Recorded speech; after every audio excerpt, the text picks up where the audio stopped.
খুব আনন্দের একটা খবর, ভারতীয় ট্রেন অর্থাৎ বাংলাদেশ থেকে ভারতে যে ট্রেন যাতায়াত করতে 3টার মধ্যে একটা চালু হচ্ছে। অনেকের প্রত্যাশা ছিল প্রথম ট্রেন হয়তো মৈত্রী এক্সপ্রেস চালু হবে, যেটা 2007-8 সালে পয়লা বৈশাখ চালু হয়েছিল ঢাকা থেকে কলকাতা।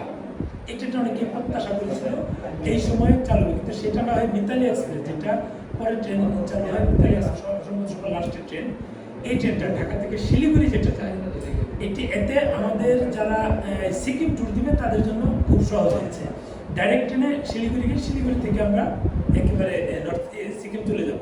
এটা একটা ভালো খবর। আজকে পত্রিকা এসেছে, আমি একটা পোস্ট দিয়েছি, সেখানে লিখে দিয়েছি যে সম্ভবত ঢাকা পত্রিকার সংবাদ, সেই সংবাদটা দিয়েছে। আমরা যারা ভ্রমণ প্রেমী, আমরা যারা ভারতে যেতে পছন্দ করি, আমরা যারা অল্প টাকায় ভালো মানে লোকেশনগুলো দেখতে পারি, অল্প সময়ে, খুব বেশি সময় লাগে 4 থেকে 5 দিনে বা 6 দিন ম্যাক্সিমাম হয়ে যায়, আমাদের জন্য এটা বড় একটা পাওয়া। কেন পাওয়া বলতে বললাম যে এই অল্প সময়, মানে আপনি সন্ধ্যায় উঠবেন বা রাত উঠতে পরের দিন সকালে নেমে যাবেন, খুব সুন্দর একটা কিন্তু জার্নি।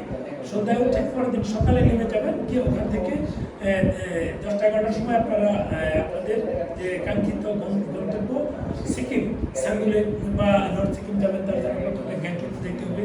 সেখানে গিয়ে কিন্তু আপনি পৌঁছতে পারবেন সন্ধ্যার মধ্যেই, সকালে নামাই দেবে ট্রেনে। 8টা-9টা-10টা বেশি লাগে না। তাই এই ট্রেনগুলো দিয়ে যাতায়াত করা আমাদের জন্য, মানে আমাদের জন্য বলতে আমরা যারা ভ্রমণ পেয়েছি তাদের জন্য কিন্তু খুব ভালো হয়েছে। এবং ওই পত্রিকায় যেটা বললো, ধীরে ধীরে আরও যারা মানে অন্যদিকে যেমন কলকাতা বা যারা রোগী যায়, রোগীর ক্ষেত্রে কিন্তু খুব সুবিধা, বা যারা একটু মানে আরাম প্রিয় জার্নি চিন্তা করে যায়, আমরা ঢাকা এখান থেকে উঠবো, আমরা একবারে নেমে যাবো কোথায়, একেবারে কলকাতা। ওই কলকাতায় যারা নেমে যেতে চাচ্ছিলাম, আমরা এক জায়গাতে বর্ডারে আপনারা নিতে চাচ্ছিলাম না, তাদের জন্য মৈত্রী এক্সপ্রেস, সেটাও নাকি কিছুদিন পরে চালু হবে, এবং বন্দর এক্সপ্রেস, দুটো সম্ভবত একসাথে চালু হবে।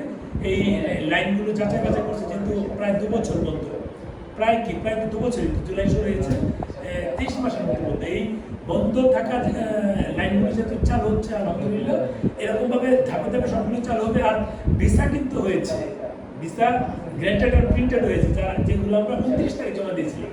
29 জমা দেওয়ার 30 গেল, 1 গেল আজকে 2 তারিখ, মাঝখানে মাত্র 2 কর্মদিবসেই এই ভিসা প্রিন্ট হয়েছে। আশা করি আজকে মেসেজ না আসলে রোববার মেসেজ আসবে, রোববার মেসেজ আসলে আমরা পাসপোর্ট করে তখন বুঝবো যে কয় মাসের ভিসা দিচ্ছে।